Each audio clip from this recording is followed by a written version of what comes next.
nguvu ya mawazo kwenye mafanikio yako ya uchumi.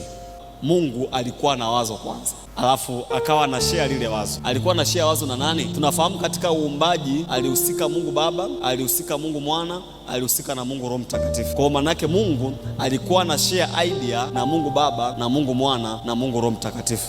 Makampuni unayoyaona duniani ni matokeo ya mawazo. Kampuni ya Coca-Cola, maana ile kampuni ya Coca-Cola lilikuwa wazo kwa mtu. Maiki ninayoitumia hii, drums unazoziona zile pale, biashara ambazo unaziona watu wanazifanya, chochote kile unachokiona huanza kama wazo. Usipokuwa na wazo hakuna kitu utafanya. Mungu kabla hajaumba alianza kwanza kuwaza, akaanza kushare idea na tumfanye mtu. Yaani kwa maneno mengine, neno Roho Mtakatifu lina wazo, hebu tumfanye mtu basi kwa mfano wetu na kwa sura yetu.